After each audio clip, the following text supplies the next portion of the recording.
Elections வரப்போகுது. கொஞ்ச நாளாக திமுக காங்கிரஸ் கூட்டணி வந்து உடைய போகுதுன்னு சொல்லிட்டு எல்லாரும் சொல்லிட்டு இருக்காங்க. அது என்ன நினைக்கிறீங்க?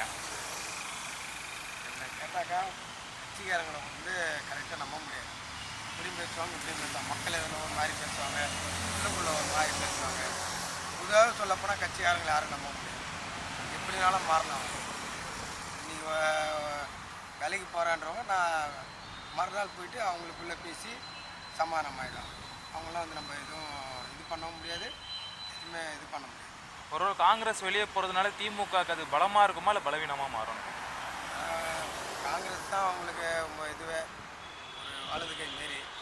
அவங்க விட்டு போயிட்டாங்கன்னா அவங்களுக்கு காங்கிரஸுக்கு ஒன்றும் பிரச்சனை இல்லை, திமுக தான். ஆனால் திமுக நம்பி தானே காங்கிரஸ் எப்போவுமே இருக்காங்கன்னு சொல்லி நிறைய பேர் சொல்கிறாங்க. ஏன்னா பார்லிமெண்ட் எலெக்ஷன்லையுமே திமுகவில் தான் உங்களுக்கு 40 சீட் இங்கே கிடச்சிருக்கு மற்ற ஸ்டேட்ஸோட கம்பேர் பண்ணும்போது. டிஎம்கே ஓட்டு அதிகமாக இருக்கிறதுனால தான் காங்கிரஸ் ஜெயிக்க முடியும்னு ஒரு பேச்சு இருக்குது. இருக்கலாம், இருந்தாலும் இவங்க அவங்கள விட்டு கொடுக்க மாட்டாங்க, அவங்க இவங்களை விட்டு கொடுக்க மாட்டாங்க. ரெண்டு பேருமே விட்டு சும்மா ஒரு பேச்சு முறைக்கு மக்கள் இதெல்லாம் சண்டை போட்டுக்கிறமே போட்டுப்பாங்க. அதை வச்சு அவங்க ஃபீல் பண்ண மாட்டாங்க. இந்த சண்டை காரணம் வந்து விஜய் தான் சொல்கிறாங்க. விஜய் வந்து ஆட்சி அதிகாரத்தில் பங்குன்னு கேட்டதுனால காங்கிரஸும் அதே மாதிரி திமுக கிட்ட கேட்குறாங்க. சொல்ல முடியாது. இவங்க அதான் சொல்லிட்டேனே, பொதுவாக கட்சிக்காரங்களை வந்து நம்ப முடியாது. எந்த கட்சியாக இருந்தாலும் சரி தான், நம்புறது கொஞ்சம் கஷ்டம்தான். அவங்களாம் நம்ப முடியாது. எப்போ காலை வாரி விடுவாங்கன்னு நம்மளுக்கு சொல்ல முடியாது. நீ சொன்னார் அன்றைக்கி வர ஏடிஎம்கே இருக்கும்போது நான் எல்லாத்தையும் மாற்றி காட்டுறேன், எல்லா வேலைவாசி ஏறினா போகுது, எதுவும் குறையிற மாதிரி தெரில.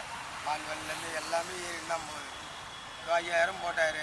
அது என்ன முன்கூட்டியே எலெக்ஷன் கோசரம் முன்கூட்டியே ஒரு லஞ்சம் மாரி இது கொடுத்து முன்கூட்டியே இதை புக் பண்ணிக்கிறேன், ட்ரெயின் புக் பண்ணுற மாரி இது மொத்தத்தில் சொல்லப்போனால்.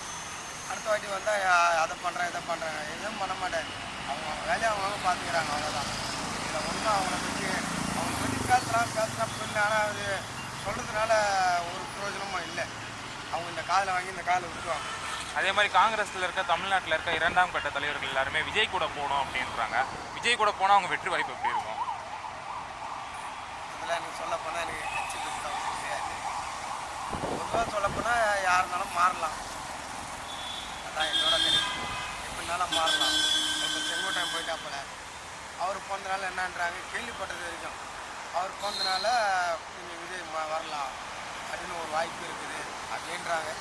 மேக்சிமம் நான் 70% வர்றதே வாய்ப்பு உண்டுன்றாங்க விஜய். அது என்னன்னு சரியாக எலெக்ஷன் முடிஞ்சால் தான் தெரியும். நம்ம அதை பற்றி தெரியாது, அதனால் நம்ம அது எதுவும் சொல்கிறோம்.